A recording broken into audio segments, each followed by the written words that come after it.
El primer documento que voy a leer es una carta pública y abierta al señor Nicolás Maduro Moros, con mi respetuoso saludo.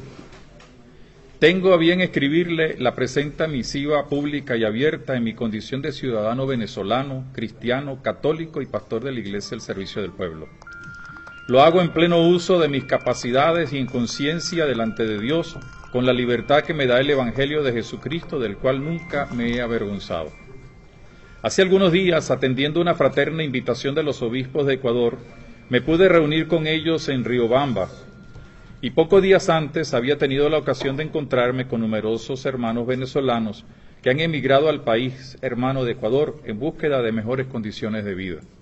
En Riobamba se halla el hermoso monte nevado de El Chimborazo, que inspiró un hermoso poema escrito por el libertador Simón Bolívar, bien conocido como Mi delirio sobre el Chimborazo. Le transcribo a usted un trozo importante del mencionado poema y muy diciente para los tiempos que hoy vivimos en Venezuela. Decía el libertador: observa, aprende, conserva en tu mente lo que has visto, dibuja a los ojos de tus semejantes el cuadro del universo moral. No esconda los secretos que el cielo te ha revelado, di la verdad a los hombres. Motivado por este pensamiento del libertador, hoy le escribo y hablo con la verdad en la mano, la misma verdad que nos hace libres, según nos enseña el Evangelio de San Juan, pues para ser libres nos liberó Cristo, según San Pablo. Es necesario enfatizar que debemos entendernos con la verdad verdadera, no la que se inventa o la que se quiere mostrar sin serla. No es ningún secreto que hoy atravesamos la más grave crisis política, económica, social y moral que azota el país. Negarlo es querer tapar el sol con un dedo o demostrar que se está encerrado en una cúpula de cristal. Sé que les disgusta a usted y a sus seguidores que se hable de crisis o emergencia humanitaria, pero ¿cómo caracterizar la situación que golpea a la inmensa mayoría de nuestros hermanos? No se puede negar el deterioro de la calidad de vida de los venezolanos. Hay mucha hambre, muchas familias no comen lo necesario para alimentarse. Ha crecido la pobreza crítica y los índices de desnutrición son altísimos.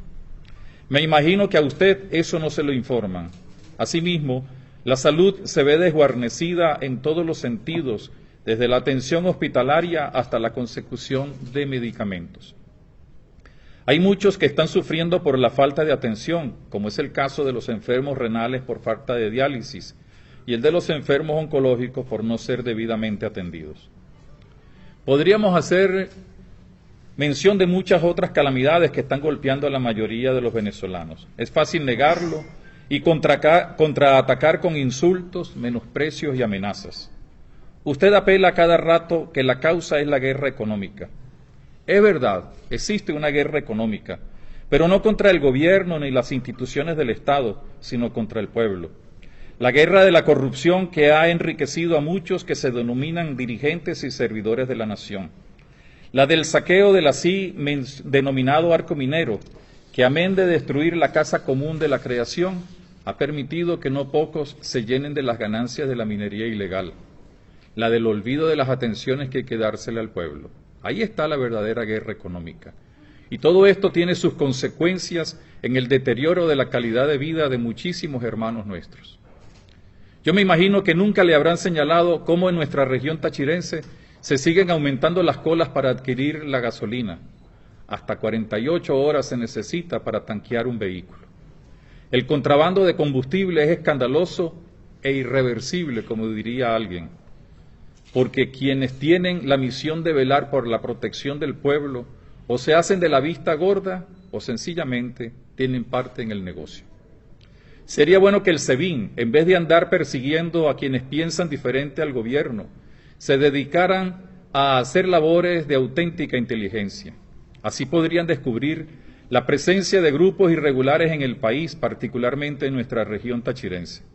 De seguro descubrirían los negociados de muchos dirigentes y autoridades, así como de civiles, en torno a lo que es el contrabando de gasolina y otros insumos necesarios. Además, si trabajaran como debe ser, podrían conseguir a los responsables y miembros de las mafias que trafican con personas y llevan a muchos jóvenes y adolescentes venezolanos a la prostitución en otros países como si se tratara de una mercancía apetitosa. De verdad, ¿por qué el SEBIN no realiza una auténtica labor de inteligencia y contrainteligencia en nuestra región y en el país para detectar los males que golpean al pueblo y a sus responsables? Creo que se conseguirían con grandes sorpresas. Debo decirle, como lo sugirió Bolívar en su poema Desde el Chimborazo, debo decirle la verdad. La gente del pueblo está cansada porque sigue siendo menospreciada. Hay represión de todo tipo. Aunque no guste, la inmensa mayoría del pueblo sufre una crisis de carácter humanitario, y se lo puedo atestiguar. No soy de lo que está encerrado en oficinas, sino que camino por las comunidades, me encuentro con todos sin distinción. No ando rodeado de escoltas que portan armamento sofisticado para proteger al Estado. Mi única escolta es la gente con la cual comparto y mi única arma la cruz de Cristo. Y en todos los sitios donde voy, hablo, escucho y comparto. Ustedes hace mucho tiempo que no caminan libremente por el medio de la gente. ¿Por qué será? No hay que tenerle miedo al pueblo si de verdad uno forma parte de él. Usted habla de diálogo. Yo siempre he sido defensor del diálogo que requiere del encuentro, del reconocimiento del otro y de la corresponsabilidad en los acuerdos y soluciones que se presenten. Usted ha acudido nuevamente al Papa para que se garantice el diálogo. Además de no haberse cumplido con anteriores acuerdos, según lo indicaba el cardenal Pietro Parolin en la misiva del 2 de diciembre del 2016, no vemos disposición para el auténtico diálogo. Y no me refiero al del entablado o al que se quiere volver a intentar con las élites políticas del oficialismo y de la oposición. Hace muchos años hay un protagonista necesario del diálogo que ha quedado por fuera. Para que haya diálogo verdadero, hay que escuchar de verdad, con sinceridad, al mismo pueblo. Y eso ni se ha dado, ni parece darse. Si usted escuchara al pueblo y su clamor, de verdad, se podrían dar pasos que podrían abrir las puertas para resolver la crisis sin conflicto, sin violencia y sin derramamiento de sangre. Hay muchas cosas que el mismo pueblo ha venido diciendo. Lástima que haya oídos sordos para esto. Entre las muchas cosas que pide el pueblo, hay tres que quiero destacarle para que entienda cómo sí se podría dar una solución a los problemas de nosotros los venezolanos. Siempre he sido consciente de que nosotros mismos podemos dar respuestas a nuestras dificultades e interrogantes.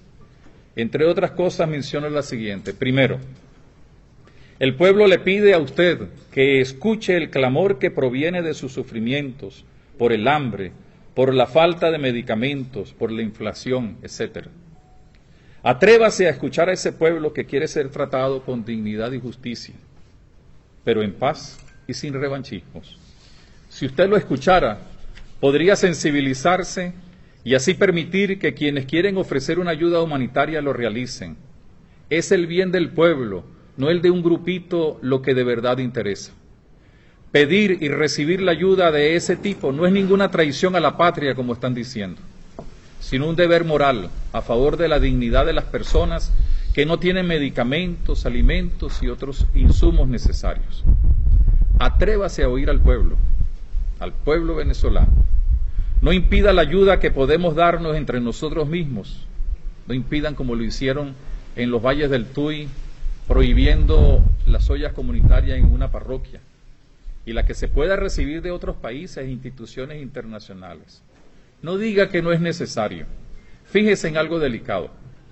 A muchos sacerdotes y laicos, instituciones de esta región, acuden silenciosamente un sinnúmero de oficiales de las Fuerzas Armadas, de los altos puestos del gobierno, para que les podamos conseguir en Cúcuta medicinas para ellos o sus familiares, alimentos, etc. Ciertamente que no se lo dicen a usted por miedo, pero esa es la verdad. Segundo, el pueblo pide respeto a su condición, a su dignidad y a sus derechos. Es lamentable que numerosos hermanos nuestros deban emigrar del país para tratar de conseguir una mejor calidad de vida o cómo sostener sus familias. Nuestra nación es rica y puede ser capaz de crear condiciones de vida que permitan a los ciudadanos ser gente honesta, progresista y constructora de futuro. pero está siendo expoliada por quienes explotan irracional e inhumanamente las minas y otros rubros de la economía del país.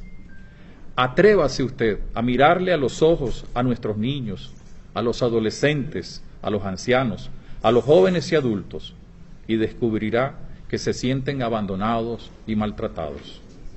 Es hora de pensar en la gente, en que la gente tiene dignidad y que ésta no le viene por pertenecer a un partido o por creer en una ideología o porque reciba una bolsa de comida de vez en cuando, sino porque somos hijos de Dios. Y en este campo todos somos iguales, llamados a la libertad y a la práctica de la caridad. Tercero, debe escuchar al pueblo que está pidiendo un cambio de orientación política. Le está pidiendo que se dé la posibilidad de una nueva dirección.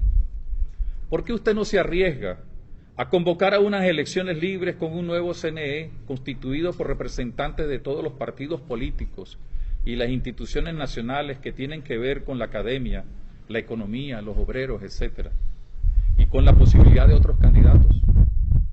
Abra la puerta y póngase de un lado. La inmensa mayoría de los venezolanos está pidiendo que ya no siga al frente del Poder Ejecutivo. Es bueno recordar, al haber celebrado este 15 de febrero pasado 200 años del Congreso de Angostura, lo dicho por Simón Bolívar en su discurso: el sistema de gobierno más perfecto es aquel que produce mayor suma de felicidad posible, mayor suma de seguridad social y mayor suma de estabilidad política. En estos momentos, nuestro pueblo carece de felicidad, tiene hambre y carece de estabilidad política. Arriésguese y la historia será mucho más benigna con usted. Le hablo con la verdad en la mano, lo dije al inicio. Lo hago sin ningún interés político ni económico. Yo no busco ser presidente de la República. Lo hago, eso sí, desde mi pertenencia a un pueblo del cual me siento orgulloso en pertenecer. Sé que no le resultará cómodo lo que le he dicho. Lo hago con respeto, pero con la certeza de que estoy cumpliendo un deber. Ya el pueblo está cansado. El Papa Francisco nos ha invitado a evitar un derramamiento de sangre. Ello depende de usted en gran parte. ¿Por qué quiere asustar al pueblo con tantas alcabalas en las carreteras? ¿Por qué en el eje fronterizo se han colocado tantos piquetes de militares para impedir la entrada de una ayuda humanitaria? ¿Es que acaso esos militares no son pueblo? Ellos también están para defender a los hombres y mujeres de Venezuela, no para reprimirlos. Sus asesores e informantes no le han dicho que la gente está restiada. Evite el derramamiento de sangre. Deje a un lado la persecución a los disidentes. Escuche y sienta el padecimiento de un pueblo que quiere libertad y justicia, pero con dignidad y sin opresión. Usted suele hablar de las influencias del imperio. Yo soy de los que creo que debemos reafirmar continuamente nuestra independencia y autonomía. Yo no quiero una invasión, pero eso es válido también para aquellos países que quieren imponer en Venezuela una ideología que rompe con la integración latinoamericana, desvaloriza a la persona humana y destruye la grandeza de una sociedad. No nos sigan hablando del mar de la felicidad cuando estamos en medio de un océano de inquietudes, desesperanza y destrucción. Como le dije, es probable que el tenor de esta misiva no sea de su agrado. He hablado con la verdad y el corazón, pero también con respeto. No lo he ofendido. Le pediría dos cosas. Una es que le indique a sus seguidores que cuando critiquen o manifiesten sus desacuerdos con lo que le he dicho, ni ofendan ni descalifiquen. Podemos estar en desacuerdo y lo estamos, pero merecemos respeto. Se ha hecho común defenderse con insultos y burlas, y lo entiendo, pues de la abundancia del corazón habla la boca, como nos dijo el maestro de Nazaret. Y lo segundo, yo soy responsable de todo lo que he dicho. Así que no se tomen represalias, ni persecuciones, ni nada que atente contra la seguridad física, psíquica e integral de mi familia, de mis amigos allegados, de los sacerdotes, de las comunidades que sirvo como pastor de la iglesia. Espero poder seguir caminando libremente por las calles y caminos del Táchira, como siempre lo he hecho, sin miedo y también sin persecuciones. En todo caso, cualquier cosa que le acontezca a los mencionados y a mi persona será responsabilidad de quienes den la orden y de quien debe ser capaz de velar por la integridad de todos. Aunque usted no lo crea, le ofrezco una oración para que el Dios de la vida manifestado en Jesús de Nazaret le dé la sabiduría y la luz del Espíritu para que tome la decisión más conveniente para usted y para todo el pueblo venezolano. Ya se lo hemos señalado. Dé el paso. El segundo mensaje dirigido a mis hermanos venezolanos, miembros de las Fuerzas Armadas Bolivarianas de Venezuela. Les saludo con el afecto que puede tener un venezolano hacia otro conciudadano. Además, con la caridad de Cristo presente desde el bautismo en nuestros corazones. Vivimos momentos bien duros. Nuestro pueblo, al cual ustedes y yo pertenecemos, está pasando hambre, desolación, abandono e indefensión. Ustedes lo saben, pues muchos de sus familiares se lo habrán dado a conocer. Ustedes han prestado el juramento de defender a la patria y a sus instituciones. Pero ese juramento no significa que deben estar servilmente a la defensa de una parcialidad política. Es cierto que deben mantener y sostener el orden, pero al hacerlo han de respetar las leyes y el ordenamiento jurídico de la nación. Dicho juramento apunta a defender la dignidad, el protagonismo y los derechos de todos los ciudadanos del pueblo venezolano. Cumplan con sus obligaciones, pero sin olvidar que ustedes también son pueblo. Miembros del pueblo al cual sirven. Nunca olviden esto. Por eso les pido en el nombre del mismo Dios en el que la inmensa mayoría de ustedes creen, que nunca levanten ni la voz ni las armas en contra de sus hermanos. Corremos muchos peligros. Más que cuidar intereses particulares de unos o los propios personales, más que permitir el contrabando en nuestra región, más que reprimir violentamente, sean constructores de la paz, como bien nos lo enseña el Señor Jesús. No se olviden de dónde vienen, de sus hogares, de sus familias, de sus vecinos, de sus compañeros, de sus amigos. ¿Cómo quedaría la conciencia de ustedes si le dispararan al pueblo cuando lo atropellan con el abuso de autoridad? Aquí en la tierra podrán sentirse y creerse superiores, pero un día deberán presentarse ante el juicio de Dios y allí estarán desnudos con su conciencia y ante un Dios que todo lo sabe y lo conoce. Hoy hay que escuchar la voz del pueblo que sencillamente está clamando porque se le escuche, porque sea atendido, porque sea dignificado. Es cierto, el juramento de fidelidad a la Constitución, de reconocimiento de sus autoridades, pero ese juramento también y sobre todo va dirigido al pueblo,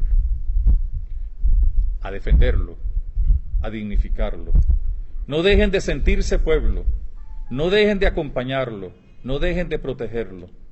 Para eso hicieron de verdad el juramento como militares, policías, autoridades. Actúen en el nombre de Dios. En ese mismo nombre acompañen a su pueblo que quiere, repetimos, ser escuchado y que necesita una ayuda humanitaria que también les favorecerá a ustedes mismos con sus familiares y cercanos. En el nombre del Señor.